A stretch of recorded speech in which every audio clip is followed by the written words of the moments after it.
हरे कृष्ण कृष्ण कृष्ण हरे हरे, हरे राम राम राम हरे हरे। কৃষ্ণ নামে বিলীন হতে ও একটু শান্তির খোঁজে মানুষ যেখানে হাজির হয়। আমাদের আজকের ভিডিও সেই মায়াপুরের ইস্কন মন্দিরকে নিয়ে। নির্মাণ কাজ সমাপ্ত না হওয়া সত্ত্বেও নির্মীয়মান এই মন্দির ইতিমধ্যেই বিশ্বের সবচেয়ে বড় হিন্দু মন্দির হিসেবে নাম তুলে নিয়েছে গিনিস বুক অব ওয়ার্ল্ড রেকর্ডসে। আর সঙ্গে থাকবে মায়াপুরের ভ্রমণের যাবতীয় তথ্য। সঙ্গে থাকুন। নমস্কার, কেমন আছেন সবাই? চলে এসেছি একটা নতুন ভিডিও নিয়ে। আমি সুদীপ্ত, আমি ভাবি। আজকে আমরা যাচ্ছি পৃথিবীর সবচেয়ে বড় হিন্দু মন্দির মায়াপুরের ইস্কনে। তো ইস্কনের সমস্ত ইনফরমেশন তো থাকবেই, তার সঙ্গে সন্ধান দেব এমন একটি খাওয়ার জায়গার NH-12 পাশে, যেটি পরিচালিত হয় সম্পূর্ণরূপে মহিলাদের দ্বারা এবং যেখানে খাবার পরিবেশন করা হয় রোবট দ্বারা। আর এদিকে দেখুন আমাদের রামপিয়ারিও সকালে চান করে রেডি হয়ে গেছে। তো চলুন শুরু করি আমাদের যাত্রা, সঙ্গে থাকুন। NH-34 বা NH-12 রাস্তাটি এখন 4 লেন হয়ে গেলেও দত্তপুকুর থেকে রাজবেরিয়া পর্যন্ত 20 কিলোমিটার রাস্তা এখনও আন্ডার কনস্ট্রাকশন এবং এর অবস্থা কিন্তু খুবই খারাপ। আমরা চলে এসেছি রাজবেরিয়াতে। মাঝে অসম্ভব জ্যাম পেয়েছিলাম বলে অনেকটা সময় আমাদের নষ্ট হয়েছে। তো এইবার থেকে শুরু হবে 4 লেন রাস্তা।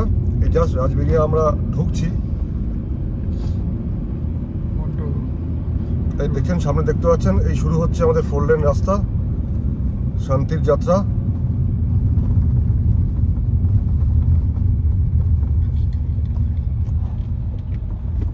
যারা আমরা গাড়ি চালাতে ভালোবাসি, ড্রাইভ করতে ভালোবাসি, তাদের জন্য এই রাস্তাটা এখন স্বর্গের মতো। এই শুরু হলো। আমাদের বাড়ি দত্তপুকুর থেকে মায়াপুরের ডিস্টেন্স 100 কিলোমিটার। তো 2 থেকে আড়াই ঘন্টার বেশি লাগার কথা নয়, কিন্তু আমরা একটু রিল্যাক্সে যাব, আরামসে গাড়ি চালাবো। দুবার থামবো, একবার টি ব্রেক দেবো আর একবার ব্রেকফাস্টের জন্য দাঁড়াবো। তো ব্রেকফাস্ট আমাদের বাড়ি থেকে করে আনা হয়েছে, বৌদিরা মিলে করেছে ব্রেকফাস্ট। ডিকিতে লোড করা আছে প্রচুর খাবার। তো যেখানে রাস্তায় জায়গা পাবো দাঁড়াবো, দাঁড়িয়ে খাওয়া দাওয়া করবো, তারপরে আমরা যাব। তো আমাদের একটু সময়টা বেশি লাগবে।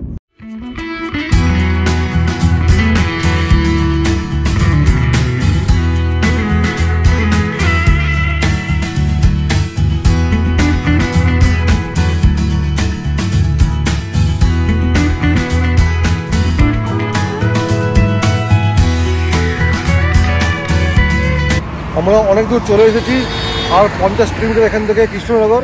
এটা আমাদের ফার্স্ট ব্রেক। তো রামপিয়ারি খিদে পেয়েছিল বলে রামপিয়ারিকে খাই নিলাম এই পেট্রোল পাম্প থেকে।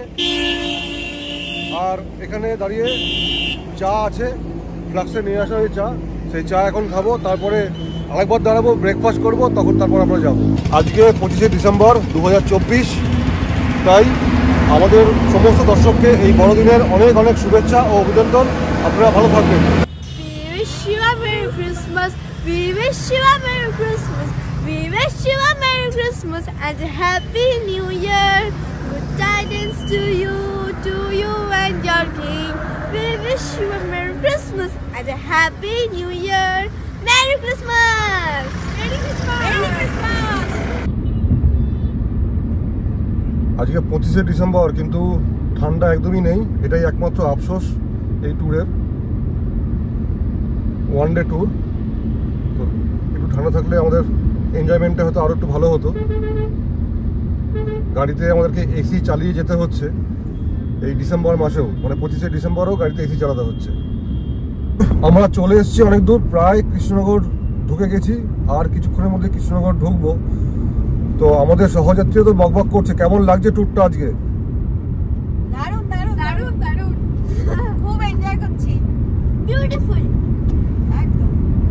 আমরা খুঁজছিলাম একটা সুটেবল জায়গা যেখানে নেবে একটু আমরা ব্রেকফাস্ট করতে পারবো, কিন্তু NH-12 ধারে তেমন কোনো জায়গা পেলাম না। তাই লেফট টার্নটা নিয়ে, মানে মায়াপুরের রাস্তায় ঢুকেই আমরা কোনো একটা জায়গায় হল্ট করব, ব্রেকফাস্ট করব। খিদে তো পেয়েছে, চলুন তখন আবার কথা হচ্ছে। মায়াপুরের রাস্তায় ঢুকেই আমরা দাঁড়িয়েছি একটা জায়গায়। আমার ব্যাকগ্রাউন্ড দেখতে পাচ্ছেন, খুবই সুন্দর জায়গাটা। তো এখানেই আমরা ঠিক করলাম যে আমরা ব্রেকফাস্টটা এখানেই করব। তো এখানে ব্রেকফাস্ট এখন তৈরি চলছে। কী আছে দেখাবো আপনাদেরকে, কী আমরা নিয়ে এসেছি বাড়ি থেকে রান্নাবান্না করে। বড়দিন মানে কেক তো মাস্ট, কেক আছে এখানে বোধহয়। এখানে কি আছে? এটা আছে পরোটা, লুচি আছে, পরোটা আছে। আচ্ছা, ওদিকে আবার কমলালেবু দেখছি উকি মারছে, মোয়া, আবার এদিকে মিষ্টি আছে, আবার আলুর দম। বাহ, শীতের স্পেশাল ধনেপাতা দিয়ে আলুর দম। বাহ।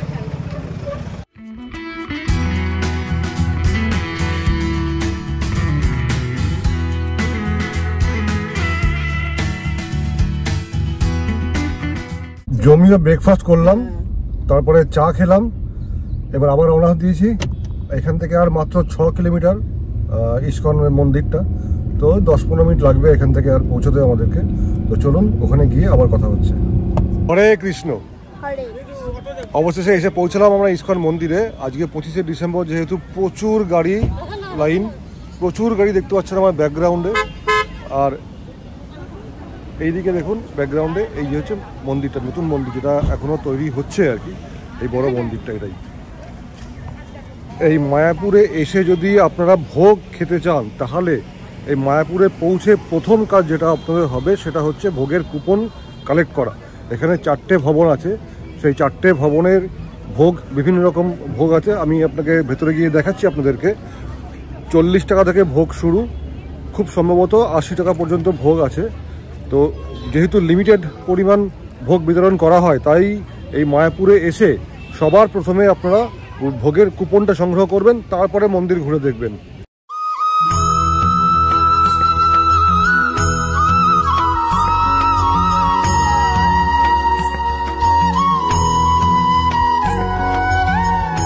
আমার পেছনে যে লাইনটা দেখছেন, এটা হচ্ছে ভোগের কুপন সংগ্রহের লাইন। 4টে ভবন আছে, সেই 4টে ভবনে 4 রকমের ভোগ পাওয়া যায়, 40 টাকা থেকে শুরু। তো মায়াপুরে এলে আগে কুপনটা সংগ্রহ করবেন ভোগের, তারপরে আপনারা মন্দির দর্শনে যাবেন।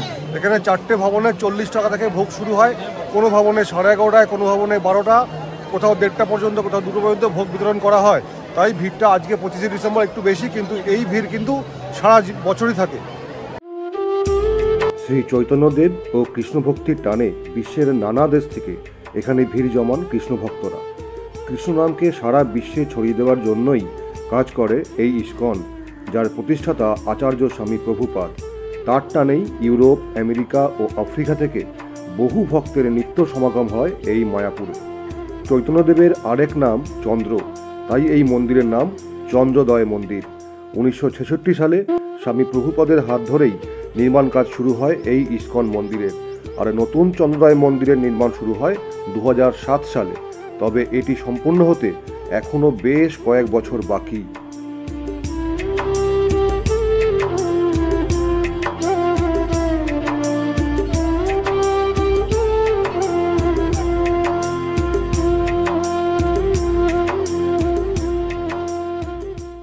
থাকার জন্য যে ভবনগুলো এখানে আছে, সেখানে ডরমিটরি 100 টাকা পার বেড থেকে শুরু করে 300, 400, 500, 700, 800, 1000 বিভিন্ন রেঞ্জের রুম আপনি এখানে পাবেন। 300 টাকা থেকে ডবল বেড বা ট্রিপল বেড রুম শুরু এখানে। সেটা আপনি অনলাইন বা অফলাইন দু প্রক্রিয়াতে বুকিং করতে পারেন। মায়াপুর ভ্রমণ আমাদের কমপ্লিট করলাম, এখন যাওয়ার পালা লাঞ্চ করতে মাদার্স হাটে। চলুন ওখানে গিয়ে আবার কথা হচ্ছে। সম্বন্ধে একটি সর্বশেষ ইনফরমেশান, এখানে পার্কিংয়ের খরচা কিন্তু 150 টাকা, মোটেই ফ্রি নয়, বেশ কস্টলি, 150 টাকা। আর যদি আপনি নাইট স্টে করেন সেক্ষেত্রে 300 টাকা, মানে 24 ঘন্টা পেরিয়ে গেলে 400 ডবল হয়ে যাবে। আমি পৌঁছে গেছি মাদার্স হাটে, কিন্তু আজকে যে অবস্থা, এখানে রেস্টুরেন্টে ঢুকে খেতে গেলে মিনিমাম 2 থেকে 2.5 ঘন্টা ওয়েট করতে হবে। তো এই খাওয়ার মতো পরিস্থিতি নেই, তাই বেরিয়ে যাচ্ছি এখান থেকে। এই মাদার্স হাট নিয়ে আরেকটি ভিডিও আমরা স্পেশালি করব, যেহেতু আজকে আমি দেখাতে পারলাম না কিছু আপনাদেরকে। এই মাদার্স হাট নিয়ে আরেকটি ভিডিও আমাদেরকে আমি করব। তাহলে ভিডিওটা আজকে আমরা এখানেই শেষ করলাম, দেখা হবে অন্য কোথাও অন্য কোনো দিন। Till then, stay tune, good bye.